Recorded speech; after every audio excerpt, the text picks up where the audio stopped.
Now turn to Section 1. Section 1. You will hear an estate agent talking to a customer who wants to rent a house. First, you have some time to look at questions 1 to 8.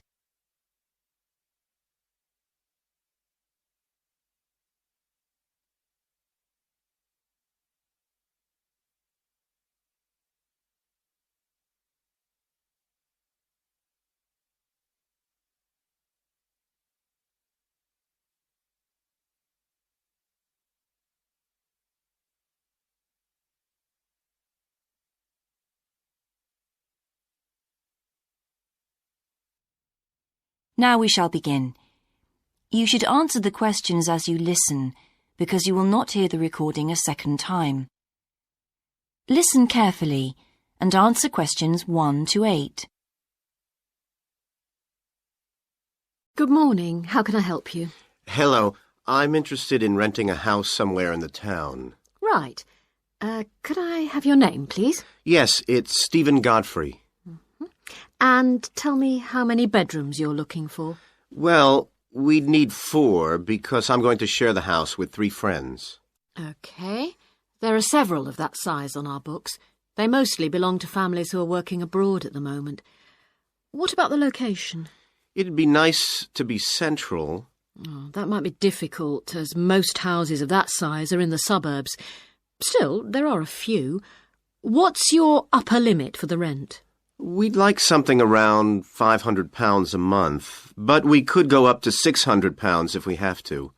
But we can't go beyond that. Mm-hmm. Do you know how long you want to rent the house for? The minimum let is 6 months, as you probably realise.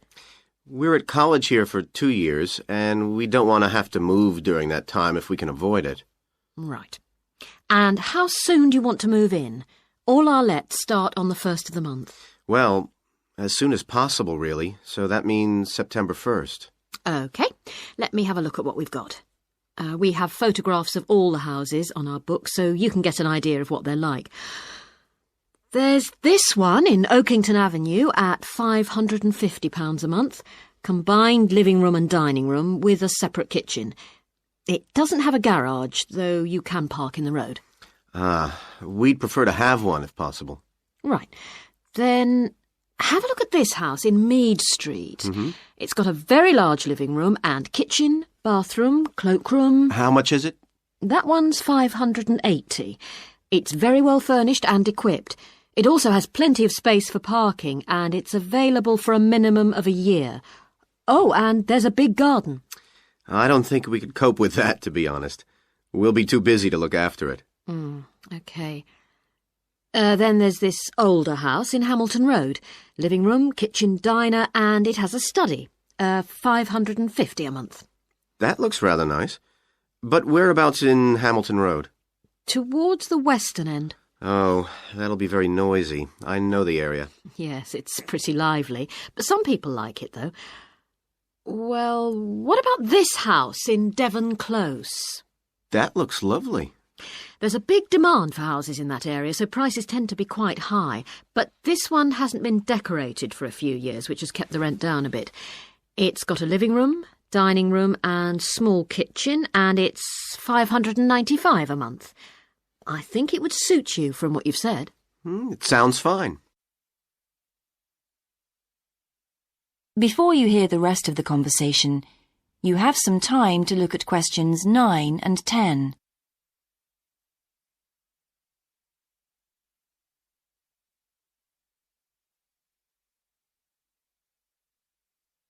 Now listen and answer questions 9 and 10.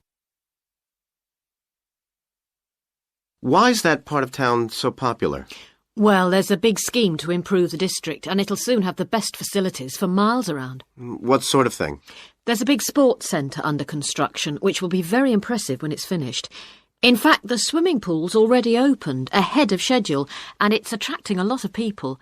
What about cinemas? Are there any in the area?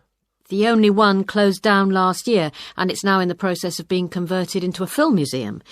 The local people are trying to get a new cinema added to the scheme. I think I heard something about a plan to replace the existing concert hall with a larger one. Ah, that's due to start next year. Well, it sounds an interesting area to live in. Could I go and see the house, please? Yes, of course. That is the end of section 1. You now have half a minute to check your answers.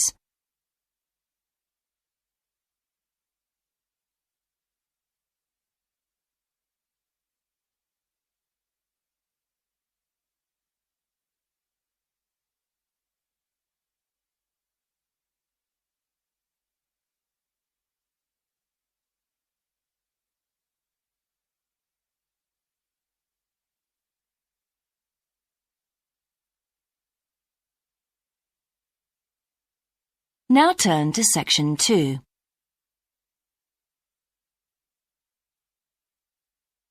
Section 2. You will hear a man talking on the radio about a national arts centre. First, you have some time to look at questions 11 to 16.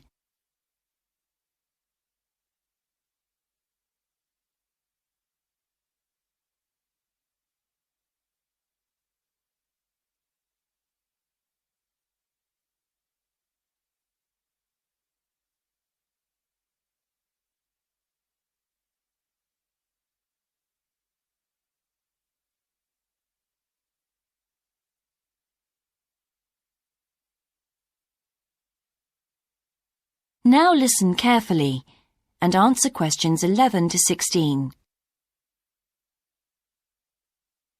Hello, and welcome to Focus on the Arts. I'm your host, Dave Green, and this is your very own local radio programme. Every Friday evening, we put the spotlight on different arts and culture facilities and look at the shows and events that are on offer in the coming week. And today, the focus is on the National Arts Centre. Now, if you don't already know it yourself, I'm sure you've all heard of it. It's famous throughout the world as one of the major venues for classical music. But did you know that it's actually much more than just a place to hear concerts? The centre itself is a huge complex that caters for a great range of arts. Under a single roof it houses concert rooms, theatres, cinemas, art galleries and a wonderful public library, as well as service facilities including 3 restaurants and a bookshop. So, at any one time, the choice of entertainment there is simply enormous. So, how did they manage to build such a big arts complex right in the heart of the city? Well, the area was completely destroyed by bombs during the war in 1940. So the opportunity was taken to create a cultural centre that would be what they called the city's gift to the nation. Of course, it took a while for such a big project to get started, but it was planned in the 60s, built in the 70s, and eventually opened to the public in 1983. Ever since then, it has proved to be a great success. It's not privately owned, like many arts centres, but is still in public hands. It's run by the City Council. Both our National Symphony Orchestra and National Theatre Company were involved in the planning of the project, and they're now based there, giving regular performances every week. And as the centre is open 363 days of the year, there are plenty of performances to choose from. Before you hear the rest of the broadcast, you have some time to look at questions 17 to 20.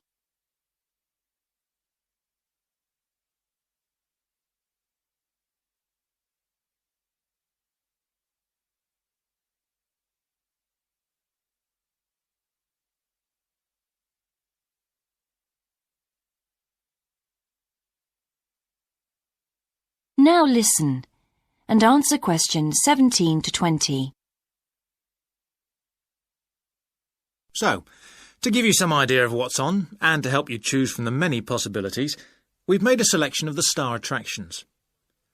If you're interested in classical music, then we recommend you go along to the National on either Monday or Tuesday evening at 7:30 for a spectacular production of The Magic Flute, probably the most popular of all Mozart's operas.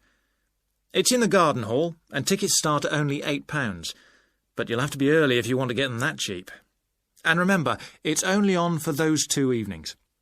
For those more interested in the cinema, you might like to see the new Canadian film, which is showing on Wednesday evening at 8 p.m. in Cinema 2, and that's called 3 Lives. It's had fantastic reviews, and tickets cost just £4.50, which is a reduction on the usual price of £5.50. So it's really good value, especially for such a great movie. But you can see the centre's main attraction at the weekend, because on Saturday and Sunday, 11 a.m. to 10 p.m, they're showing a wonderful new exhibition that hasn't been seen anywhere else in Europe yet. It's a collection of Chinese art called Faces of China. That's in Gallery 1, and it has some really fascinating paintings and sculptures by leading artists from all over China. And the good news is that it's completely free, so don't miss it. So why not go along to the National Arts Centre next week for one or all of these great events? And you can always pick up a programme and check out all the other performances and exhibitions on offer, or coming soon, on almost every day of the year. Next week, we'll be looking at the new Museum of Science. That is the end of Section 2. You now have half a minute to check your answers.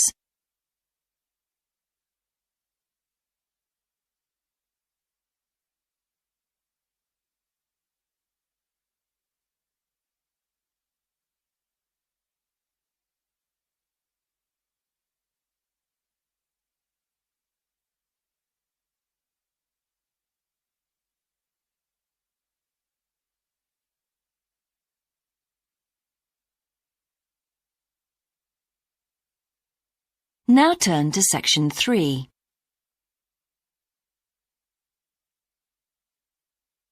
Section 3. You will hear a university tutor and a new student called Paul discussing Paul's work experience and Latin American Studies course. First, you have some time to look at questions 21 to 26.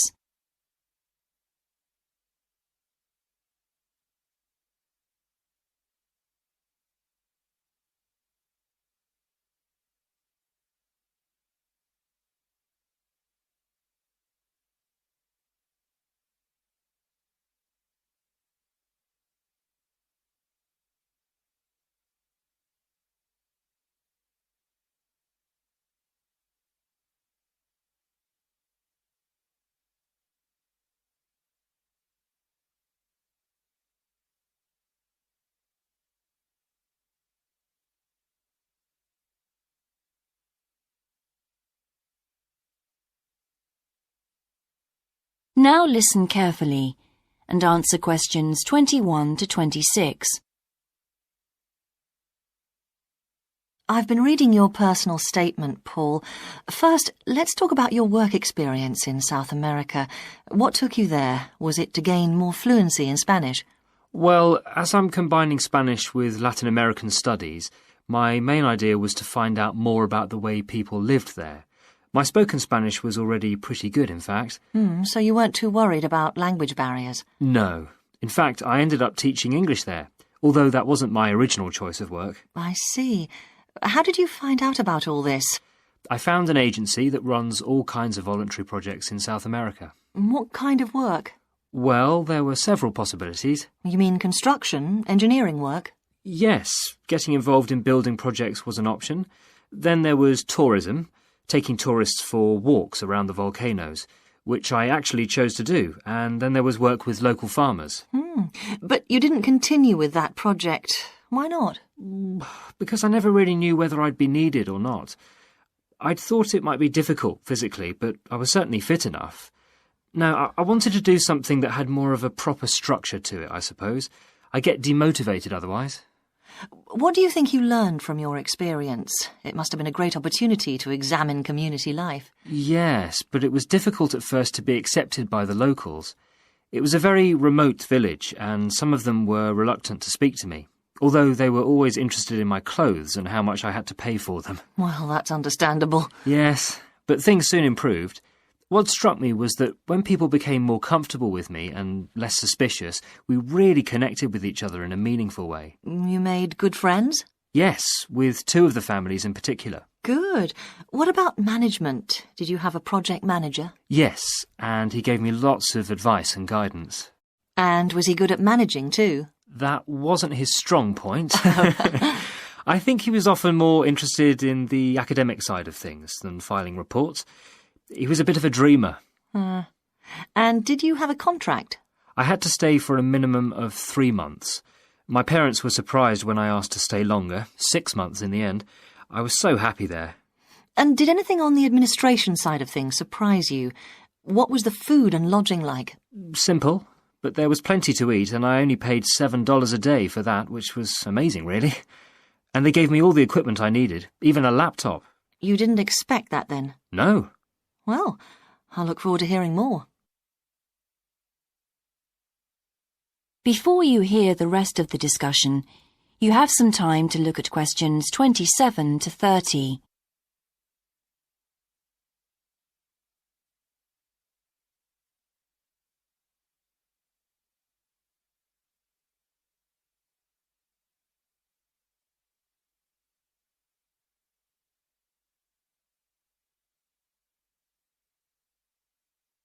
Now listen and answer questions 27 to 30. But now let's look at these modules. You'll need to start thinking about which ones you'll definitely want to study. The first one here is Gender Studies in Latin America. It looks at how gender analysis is reconfiguring civil society in Latin America. Women are increasingly occupying positions in government and in other elected leadership positions in Latin America. I think you'd find it interesting. If it was to do with people in the villages rather than those in the public sphere, I would. OK. What about second language acquisition? Do you think I'd find that useful? Well, you've had some practical experience in the field. I think it would be. I hadn't thought about that. I'll put that down as a definite then. OK. What about Indigenous women's lives? That sounds appropriate. I thought so too, but I looked at last year's exam questions and that changed my mind. Don't judge the value of the course on that. Maybe talk to some other students first, and we can talk about it again later. OK. Yes, and lastly, will you sign up for Portuguese lessons? My Spanish is good, so would I find that module easy? Not necessarily. Some people find that Spanish interferes with learning Portuguese, getting the accent right too. It's quite different in a lot of ways. Well, I'd much sooner do something else then. All right. Now, what we need to do is make a...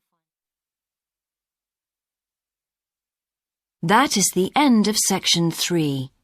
You now have half a minute to check your answers.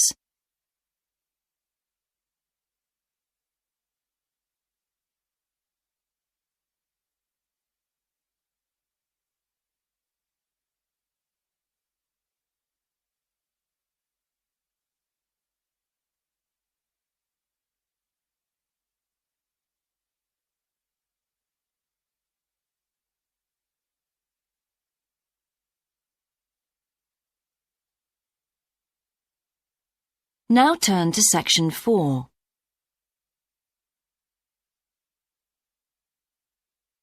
Section 4.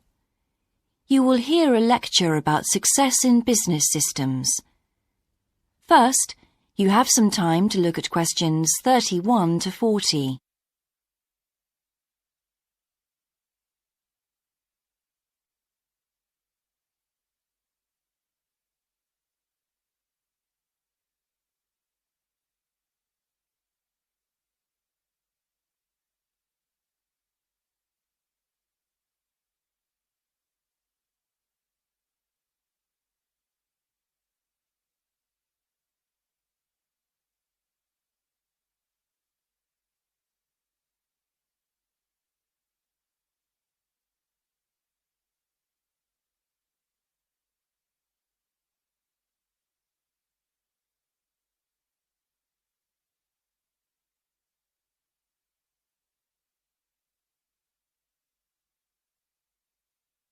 Now listen carefully and answer questions 31 to 40. Good morning, everyone. In the last few lectures, I've been dealing with business finance, but now I'm going to move on to business systems.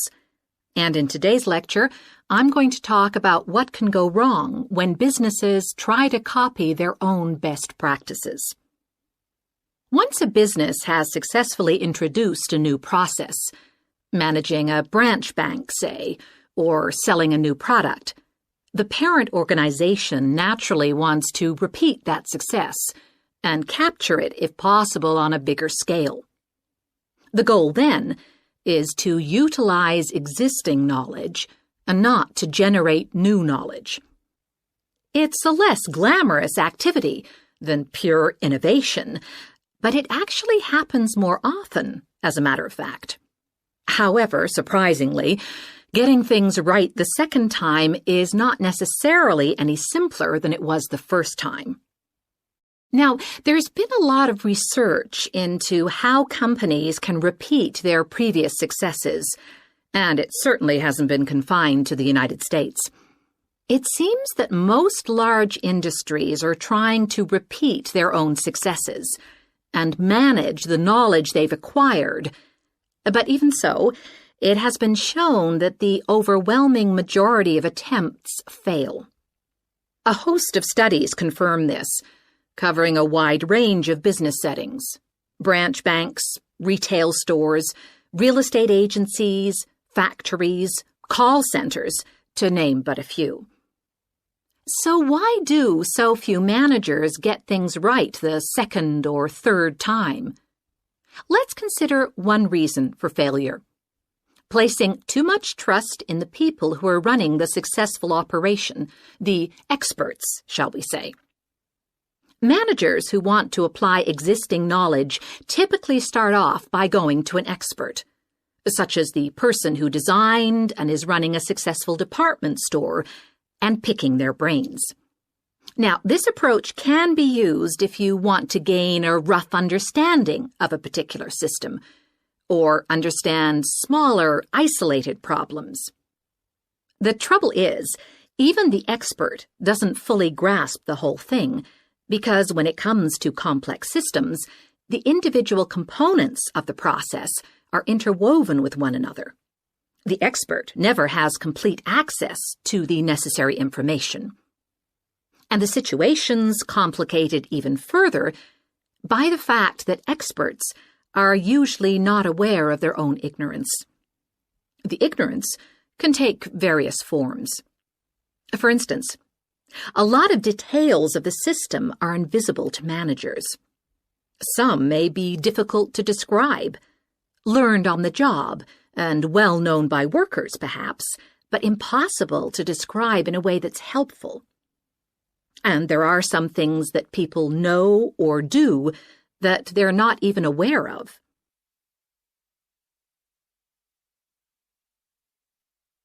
Now, let's consider two types of mistake that can occur when a manager actually starts to set up a duplicate system to replicate a successful process. Firstly, perhaps he forgets that he was just trying to copy another process and starts trying to improve on it. Another mistake is trying to use the best parts of various different systems in the hope of creating the perfect combination. Unfortunately, attempts like these usually turn out to be misguided and lead to problems. Why? Well, for various reasons. Perhaps there weren't really any advantages after all, because the information wasn't accurate. Or perhaps the business settings weren't really comparable. More typically, the advantages are real enough, but there are also disadvantages that have been overlooked. For example, the modifications might compromise safety in some way. So, what's the solution? Well, I don't intend to suggest that it's easy to get things right the second time. It's not. But the underlying problem has more to do with attitudes than the actual difficulty of the task, and there are ways of getting it right. These involve adjusting attitudes, first of all. Being more realistic and cautious, really. Secondly, they involve exerting strict controls on the organizational and operational systems. And this, in turn, means copying the original as closely as possible. Not merely duplicating the physical characteristics of the factory, but also duplicating the skills that the original employees had. Reliance on a template like this offers the huge advantage of built-in consistency. That is the end of section 4. You now have half a minute to check your answers.